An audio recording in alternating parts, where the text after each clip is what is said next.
ប្រជាជនអ៊ីស្រាអែលនឹងត្រូវស្លាប់ក្នុងផ្សៃនុយក្លេអ៊ែរប្រសិនបើខ្ញុំស្ដាប់តាមការទាមទាររបស់បកប្រឆាំងឲ្យបញ្ចប់សង្គ្រាមសម្ដីនេះគឺជាការប្រើភាសាខ្លាំងក្លាដើម្បីបរិហាគណៈបកប្រឆាំងនិងគូបញ្ជាក់ថាការបន្តធ្វើសង្គ្រាមរបស់លោកនេតាន់យ៉ាហ៊ូគឺជាការចាំបាច់សម្រាប់ការរស់រានមានជីវិតជាមូលដ្ឋានរបស់រដ្ឋអ៊ីស្រាអែលការប្រើប្រាស់ពាក្យពេចន៍ដ៏គ្រោះថ្នាក់នេះបន្ទាប់ពីលោកយ៉ាអែរឡាភីតមេដឹកនាំគណៈបកប្រឆាំងបាននិយាយថាសង្គ្រាមនៅកាហ្សាបានឈានទៅដល់ផ្លូវទាល់ហើយការបន្តធ្វើសង្គ្រាមមិនបានផលទេដោយថាខ្វះផែនការច្បាស់លាស់សម្រាប់ដំណាក់កាលក្រោយសង្គ្រាមនៅកាហ្សាដែលធ្វើឲ្យទាហានអ៊ីស្រាអែលនៅតែស្ថិតក្នុងស្ថានភាពដ៏គ្រោះថ្នាក់នៅក្នុងសេចក្តីរាយការណ៍ដដែលលោកឡាភីតបានរិះគន់លោកនេតាន់យ៉ាហ៊ូថាបានដឹកនាំប្រទេសនៅពេលដែលមានការវាយប្រហារដ៏ធំរបស់ហាម៉ាស់នៅថ្ងៃទី7 តុលា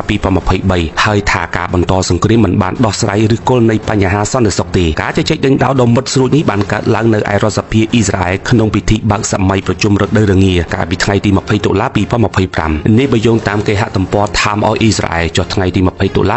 2025សម្ដីបែបនេះហើយបានធ្វើឲ្យលោកនេតាន់យ៉ាហ៊ូឆ្លើយតបយ៉ាងគ្រោះថ្នាក់បំផុតថាប្រជាជនអ៊ីស្រាអែលនឹងស្លាប់ក្នុងផ្សៃនុយក្លេអ៊ែរហើយប្រសិនបើលោកចុះចាញ់នឹងការទាមទាររបស់បកប្រឆាំងដែលស្នើឲ្យបញ្ចប់សង្គ្រាមនោះសង្គ្រាមនឹងត្រូវបញ្ចប់ដោយលក្ខខណ្ឌចុះចាញ់របស់ក្រុមហាម៉ាស់ដែលនឹងធ្វើឲ្យសមិទ្ធផលដែលអ៊ីស្រាអែលទទួលបានត្រូវបាត់បង់ទាំងអស់ការប្រើពាក្យថាផ្សៃនុយក្លេអ៊ែររបស់លោកនេតាន់យ៉ាហ៊ូគឺសំដៅទៅលើគោលចំហរបស់លោកដែលថាការបរាជ័យក្នុងបន្តសង្គ្រាមប្រឆាំងនឹងសត្រូវរបស់អ៊ីស្រាអែលនឹងនាំឲ្យមានការគំរាមកំហែងដល់កម្មវិធីអាវុធនុយក្លេអ៊ែរអារ៉ង់ហើយនឹងក្លាយជាជ័យជំនះយ៉ាងធំធេងសម្រាប់ក្រុមហាម៉ាស់និងសម្ព័ន្ធភាពមិនផ្លូវការរបស់អ៊ីរ៉ង់ទាំងមូលដោយអ៊ីរ៉ង់គឺជាអ្នកឧបត្ថម្ភនិងបំពាក់អាវុធដ៏សំខាន់ដល់ក្រុមប្រដាប់អាវុធនៅតំបន់មជ្ឈមបូព៌ាដែលមានបំណងចង់បំផ្លាញអ៊ីស្រាអែលដូចជាមានក្រុមហាម៉ាស់នៅកាហ្សា ហេបឡោះនៅលីបង់ ហ៊ូទីនៅយេម៉ែនជាដើមលោកនេតាន់យ៉ាហ៊ូបានភ្ជាប់បញ្ហានេះដើម្បីបង្ហាញថាបើសិនជាការចោះចាញ់នឹងការទាមទារឲ្យបញ្ចប់សង្គ្រាមជាមួយហាម៉ាស់គឺស្មើនឹងការលះបង់ប្រយុទ្ធប្រឆាំងនឹងសម្ព័ន្ធមិត្តអ៊ីរ៉ង់ដែលជាកម្លាំងគំរាមកំហែងនុយក្លេអ៊ែរដល់អ៊ីស្រាអែលនាពេលអនាគតតែផ្ទុយទៅវិញលោកឡាភីតបានប្រឆាំងការភ្ជាប់សង្គ្រាមកាហ្សានេះទៅនឹងការគំរាមកំហែងអាវុធនុយក្លេអ៊ែររបស់អ៊ីរ៉ង់